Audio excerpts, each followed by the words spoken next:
Hay recuerdos que no se borran. No importa cuánto crezcas, no importa cuánto intentes racionalizarlos, se quedan contigo.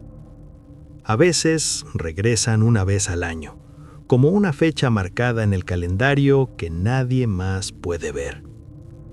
Yo tenía 6, quizás 7 años. Mi familia siempre fue profundamente religiosa, no de esas que solo van a la iglesia en Navidad. No, en mi casa la fe era el centro de todo. La mesa, las conversaciones, las decisiones, todo orbitaba alrededor de Dios. Y la Pascua. La Pascua era sagrada. Desde que tengo memoria, ese día comenzaba antes de que saliera el sol. Mi madre planchaba nuestra mejor ropa la noche anterior. Mi padre practicaba las lecturas en voz baja. Había una especie de solemnidad en el aire, como si algo trascendental estuviera por ocurrir. Recuerdo el olor del incienso, el sonido del órgano resonando en las paredes altas del santuario, las bancas llenas, los vitrales teñidos por la luz de la mañana. Ese domingo de Pascua, la misa fue especialmente larga. Más cantos, más lecturas, más emoción. Pero yo no estaba impaciente. Mis padres me habían enseñado a amar ese lugar. Para mí, la iglesia no era solo un edificio, era seguridad, era comunidad, era algo intocable. Después de la misa venía la escuela dominical, lo que nosotros llamábamos CCD. Nuestra iglesia tenía una estructura peculiar. El santuario principal estaba arriba y las aulas estaban abajo, en lo que técnicamente era un sótano. Pero como el edificio estaba construido en una pendiente, desde abajo también se podía salir al exterior. Un largo pasillo alfombrado, 7 u 8 salones a cada lado. Al final, los baños, y junto a ellos, una puerta gris pesada que daba al estacionamiento. Esa puerta siempre estaba cerrada desde dentro. Nos decían que solo debía usarse en emergencias, que si salíamos por ahí, se cerraría automáticamente y quedaríamos fuera. Recuerdo perfectamente esa advertencia. Recuerdo haberla escuchado muchas veces. Pero esa mañana, el sótano estaba distinto, decorado, completamente transformado. Serpentinas pastel colgaban del techo, dibujos de corderos y cruces pegados en las paredes, imágenes de Jesús saliendo del sepulcro, con una luz dorada dibujada a su alrededor. Incluso algunos maestros llevaban orejas de conejo baratas. Había risas, había emoción. Los niños hablaban del huevo de Pascua que encontrarían más tarde. Y yo me sentía feliz. Hasta que algo tan simple como una necesidad fisiológica cambió el rumbo de todo. La misa había sido demasiado larga. No podía aguantar más. Levanté la mano. ¿Puedo ir al baño? La maestra asintió. Nada fuera de lo común. Los baños estaban a unos 15 pies del salón. Siempre nos dejaban ir solos. Salí al pasillo.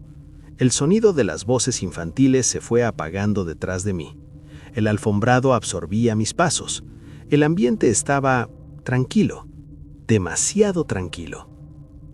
Entré al baño de niños. Era viejo. Las luces fluorescentes zumbaban con ese sonido eléctrico constante que solo notas cuando todo lo demás está en silencio. Me metí en uno de los cubículos y cerré la puerta. Y fue entonces cuando lo escuché. Un raspado, lento, metálico, irregular. Venía del cubículo de al lado. No era el sonido típico de alguien moviéndose. No era el clic de una cerradura ni el roce de zapatos. Era como si algo duro estuviera arrastrándose contra la parte interior de la puerta. Me quedé quieto, escuchando. El sonido se detuvo. Pensé que quizá era otro niño. Tal vez estaba jugando. No sentí miedo. No todavía. Terminé lo que tenía que hacer y salí a lavarme las manos. el agua fría corriendo, el jabón rosado espeso, mis manos pequeñas bajo la luz blanca. Y entonces lo vi en el espejo. La puerta del cubículo detrás de mí abriéndose lentamente. No escuché pasos, no escuché voz, solo la imagen reflejada.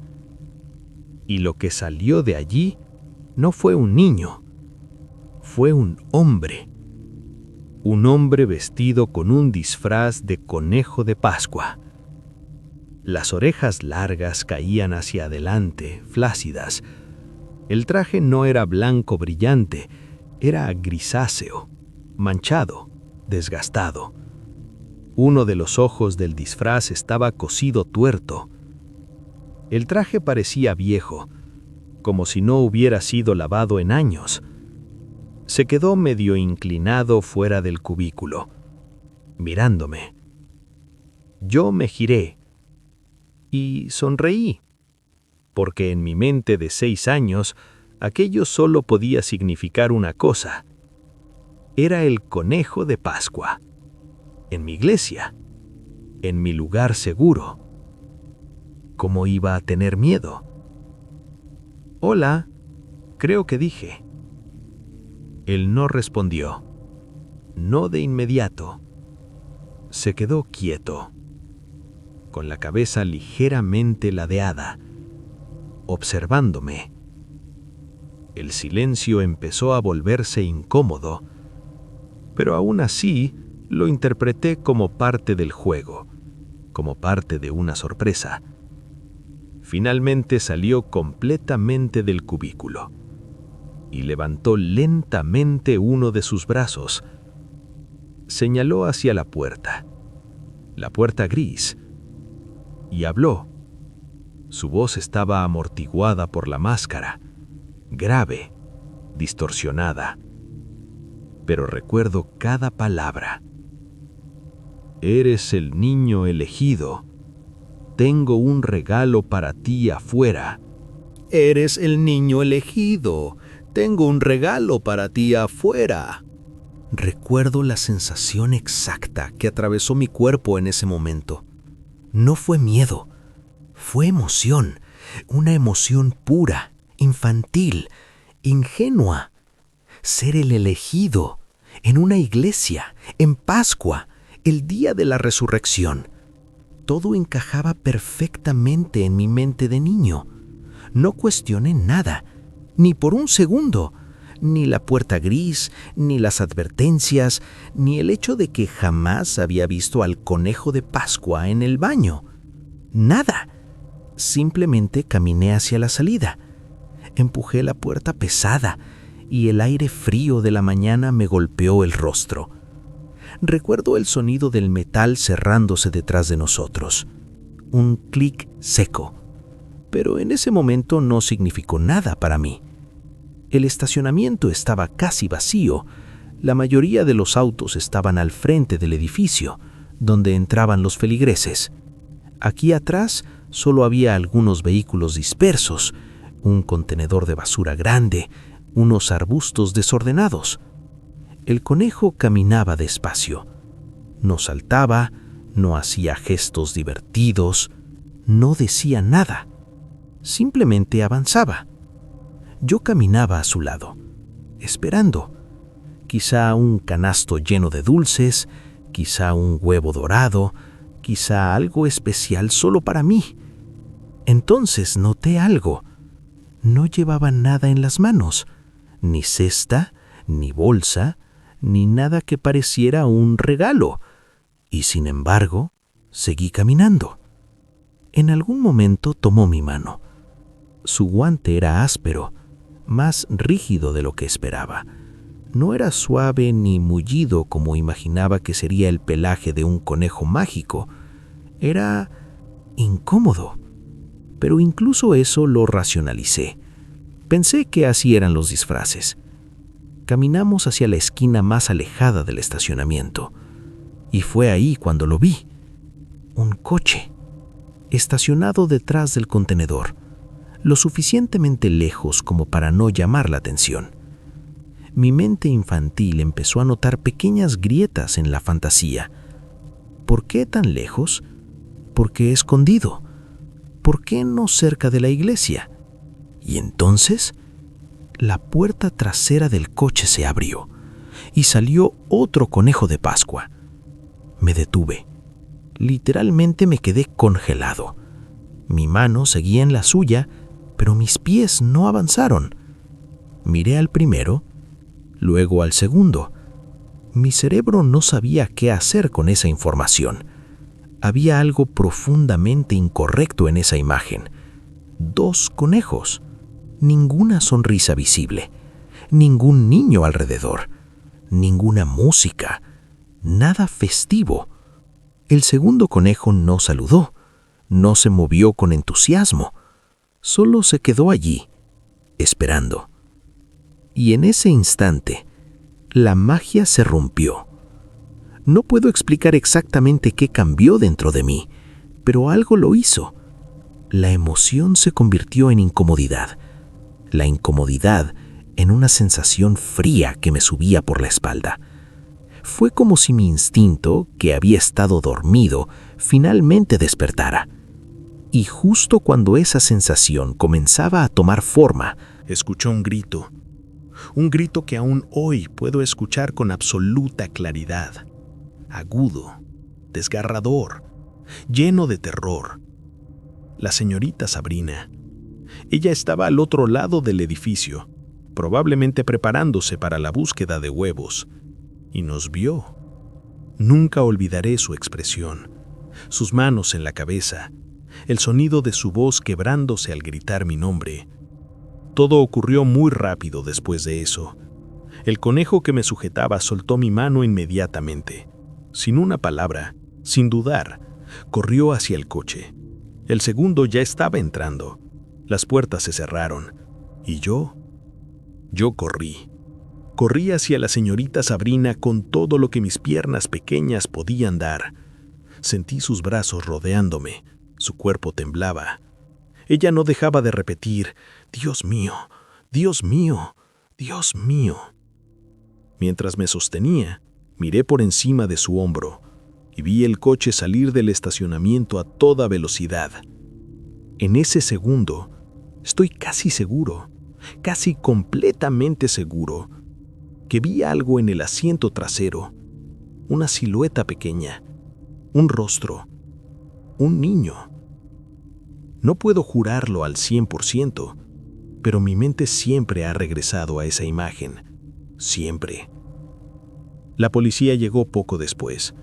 Me hicieron preguntas, muchas preguntas. ¿Cómo era el traje? ¿De qué color era el coche? Habían dicho algo más.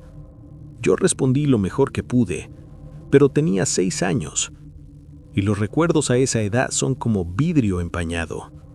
Sabes que viste algo, pero no siempre puedes describirlo con precisión.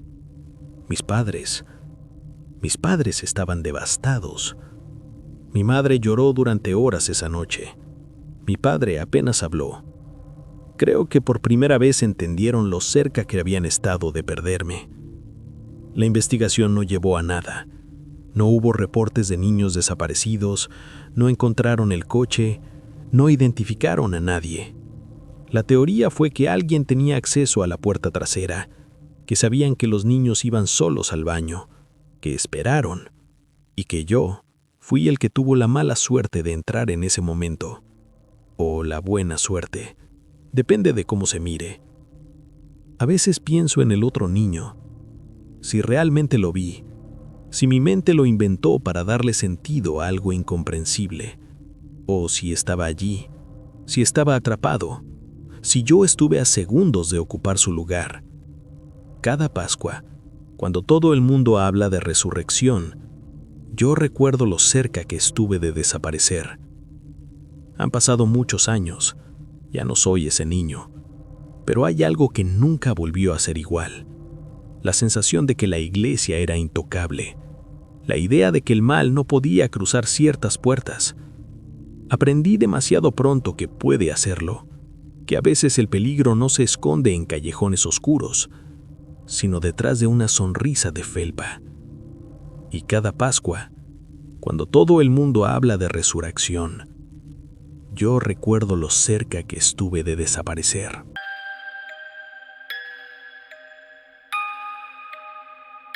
Cada Pascua mi familia hace el mismo viaje.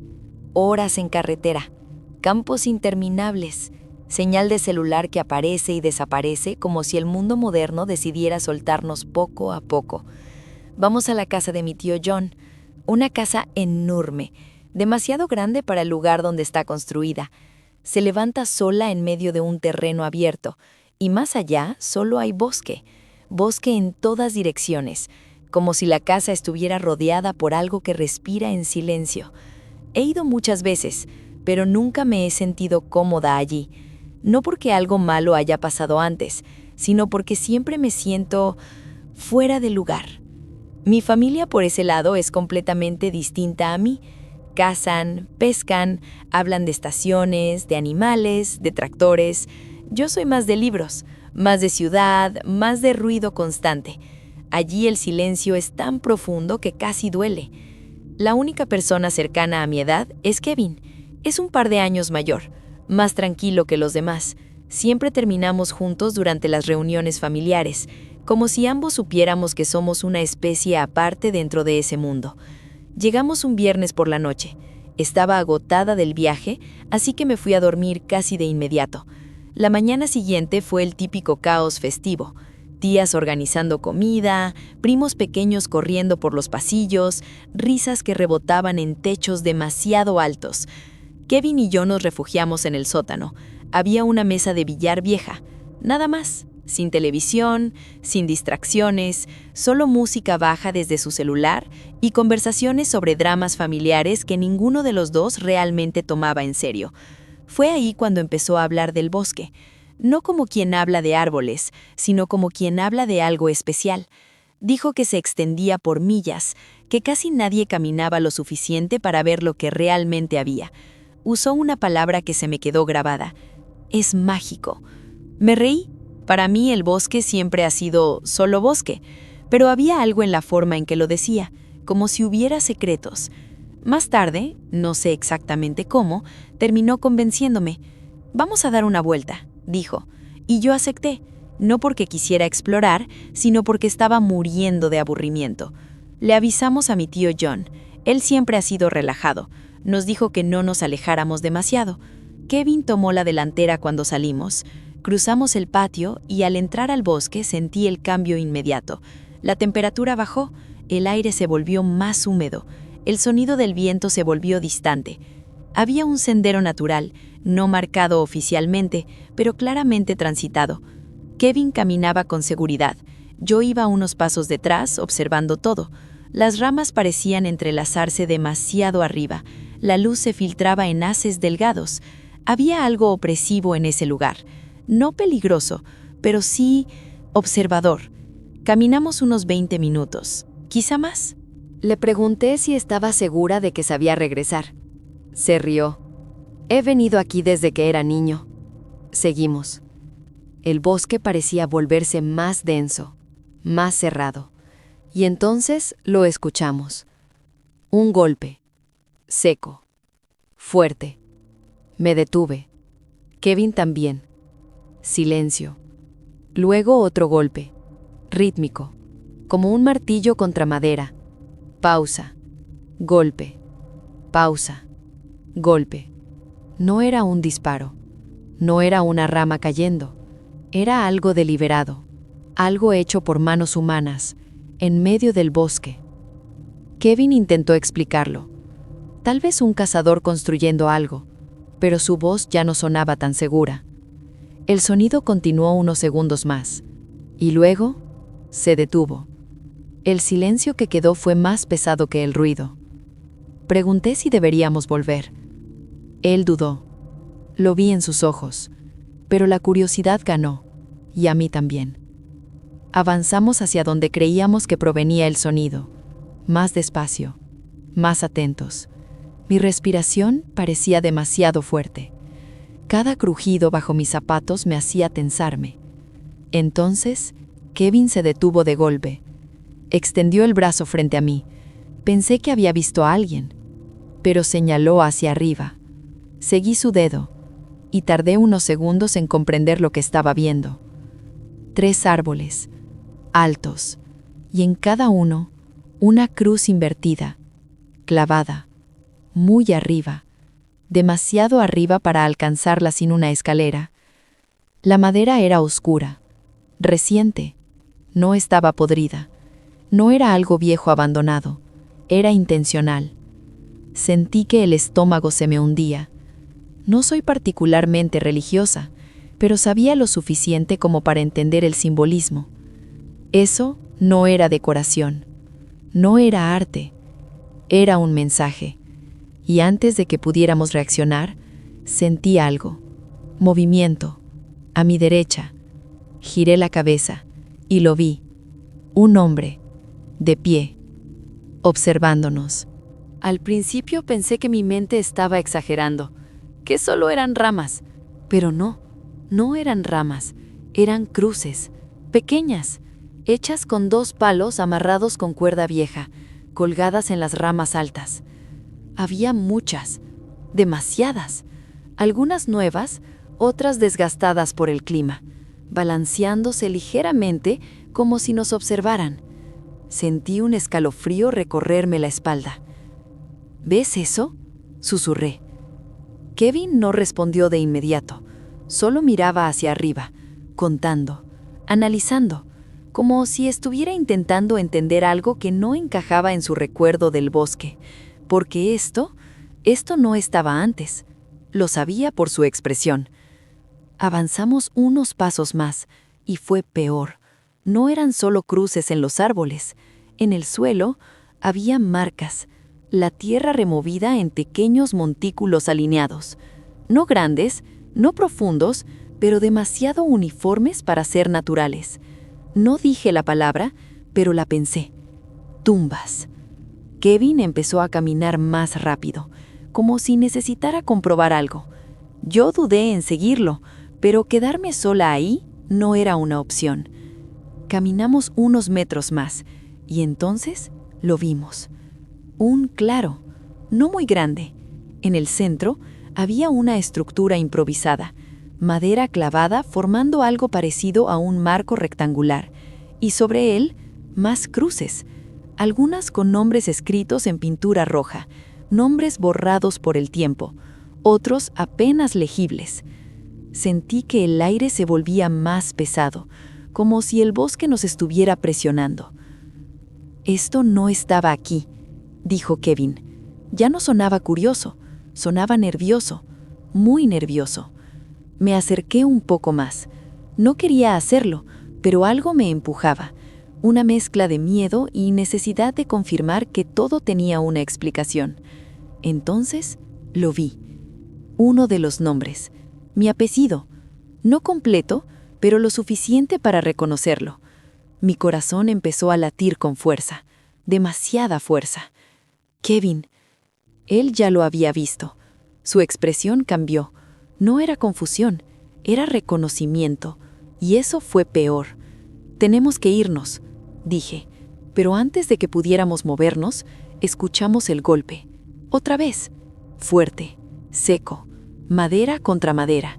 Pero esta vez, más cerca, mucho más cerca. Giramos al mismo tiempo. Nada. Solo árboles. Silencio. Luego otro golpe. A nuestra izquierda. Más próximo. Como si alguien estuviera clavando algo nuevo. Para nosotros. Sentí un impulso irracional de mirar hacia arriba otra vez. Y lo hice. Las cruces seguían balanceándose. Pero ahora, algunas parecían nuevas, más claras, más recientes. Una de ellas se movía más que las otras, como si hubiera sido colgada hace segundos. Kevin dio un paso atrás. Pisó uno de los montículos. La tierra cedió ligeramente bajo su peso. Y algo sobresalió. Tela. Una tela vieja, enterrada a medias. No quise ver más. No necesitaba verlo para saber que aquello no era un juego. No era una broma local. No era arte extraño. Era algo que llevaba tiempo sucediendo, algo que nadie mencionaba.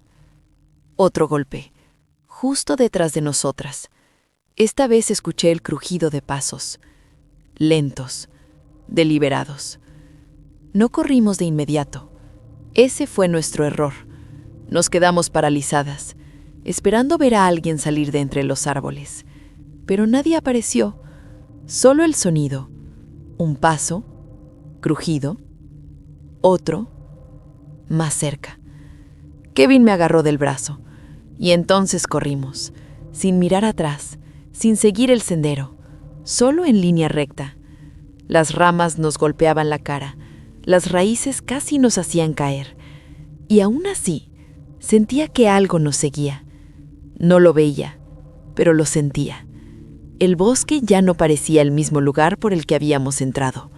Parecía más denso, más cerrado, más largo.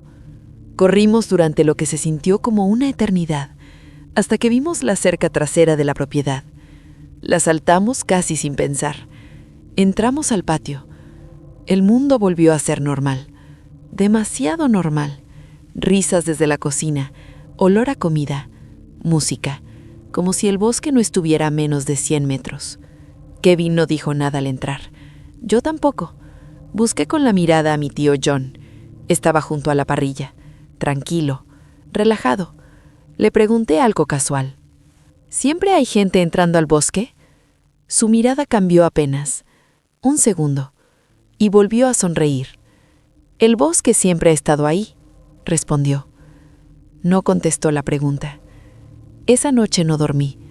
Desde la ventana del cuarto podía ver la línea de árboles, oscura, inmóvil. Pero en algún momento, muy entrada la madrugada, escuché algo, muy lejos. Un golpe, seco, rítmico, como madera contra madera. No quise mirar.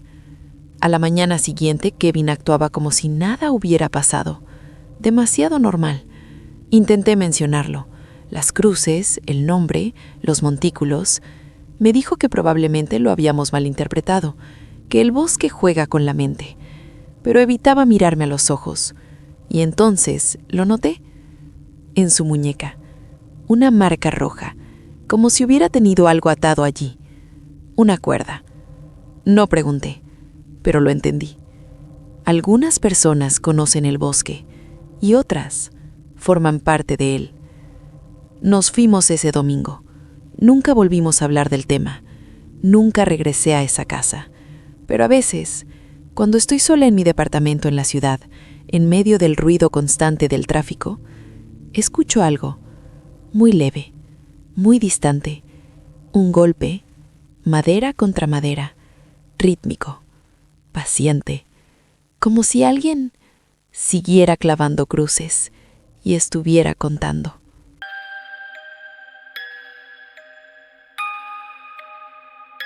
Me gradué de la secundaria el año pasado, y si soy honesto, cuando recuerdo esa época, hay muchas cosas que me dan nostalgia. Las bromas, las noches sin dormir, la sensación de que nada realmente malo podía pasarnos. Éramos invencibles, o al menos eso creíamos. La Pascua siempre había sido divertida para mi grupo de amigos, no por lo religioso, no por las reuniones familiares, sino porque hacía años habíamos inventado nuestra propia tradición. Una especie de versión retorcida de la búsqueda de huevos. La llamábamos simplemente Manhunt de Pascua. 2 equipos, los buscadores y los que se esconden. Pero había un giro. Los buscadores también escondían huevos y debían protegerlos. Si los escondidos capturaban todos los huevos, ganaban. Si los buscadores encontraban a todos antes del tiempo límite, también ganaban. Reglas simples. Diversión garantizada. Y esa noche parecía perfecta para jugar. Era jueves antes de Pascua. El viernes no había clases. Raz ofreció su casa. Raz vivía en medio de la nada. Literalmente.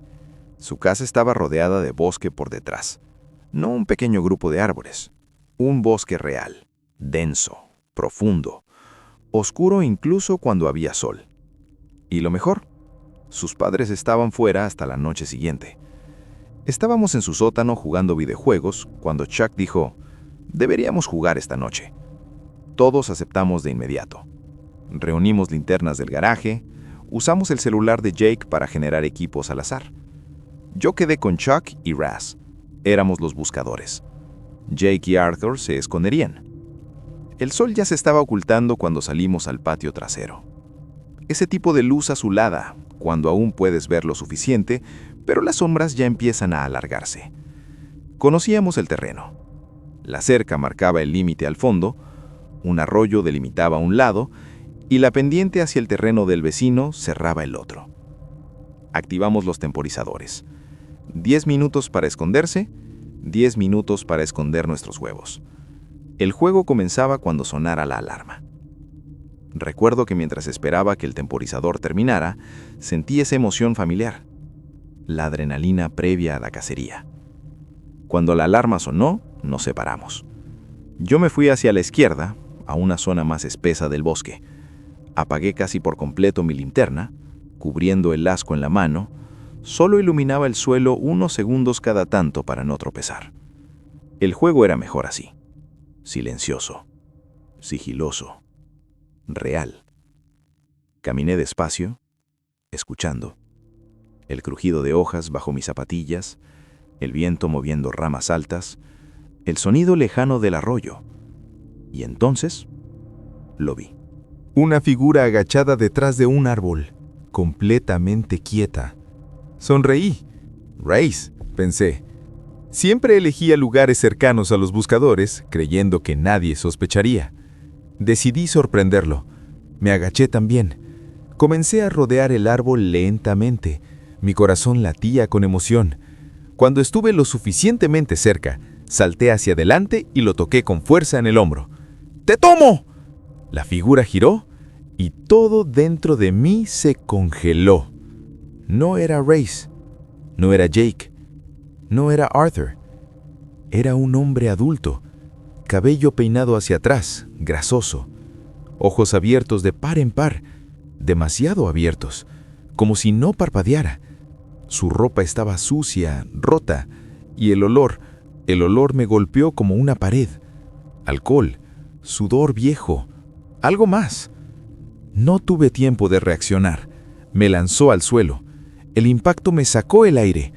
Antes de que pudiera gritar otra vez, sus manos estaban alrededor de mi cuello, apretando, con todo su peso. Intenté empujarlo, intenté golpearlo, pero él era mucho más fuerte. El mundo comenzó a volverse borroso en los bordes. Mi visión se reducía, mis oídos zumbaban. Y en ese momento, algo cambió dentro de mí.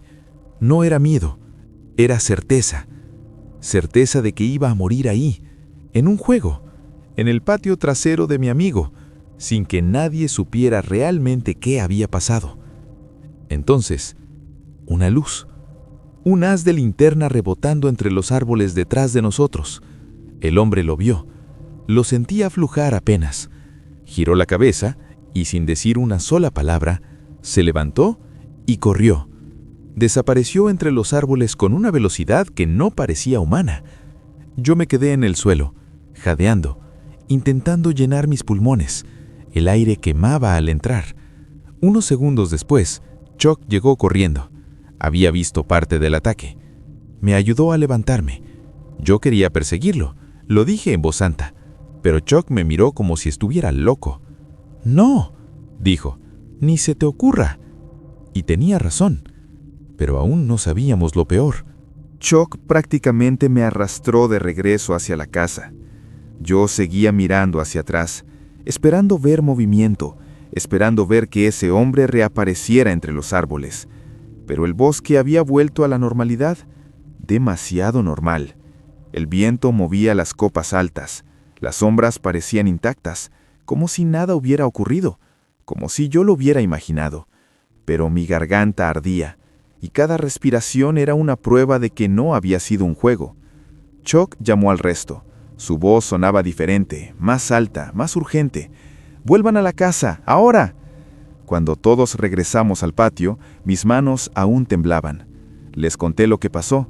Chuck completó lo que él había visto desde lejos. Por un momento todos hablaron al mismo tiempo. Confusión, nerviosismo, negación. Hasta que Arthur dijo algo que cambió todo. Dijo que, antes incluso de que empezara el juego, antes de que terminara el temporizador inicial, había visto a 2 personas caminando entre los árboles cerca de donde él estaba escondido. 2, no una. Dijo que se movían lento, como si estuvieran explorando, observando, esperando. En ese momento nos miramos entre nosotros. Yo, Chuck, Russ, y negamos con la cabeza. No éramos nosotros. No habíamos estado juntos.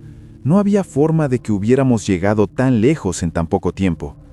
El silencio que siguió fue distinto a cualquier otro que haya sentido. No era el silencio incómodo de una broma que salió mal. Era el tipo de silencio que aparece cuando una verdad aterriza con peso muerto.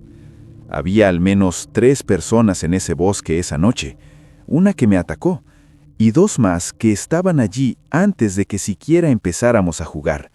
Y lo peor, no sabíamos cuántos más podía haber. En ese instante, entendí algo que me heló la sangre. Si hubiera corrido detrás de él, si no hubiera escuchado a Chuck, podría haber corrido directamente hacia los otros 2. Podría haber sido una emboscada. La idea me golpeó fuerte. No fue un encuentro aleatorio. No fue un vagabundo que se cruzó por casualidad. Había movimiento coordinado. Había presencia previa. Había algo más. Dije lo obvio. Tenemos que llamar a la policía. No era una exageración. Me habían atacado. Podría haber muerto. Pero antes de que alguien respondiera, Russ habló.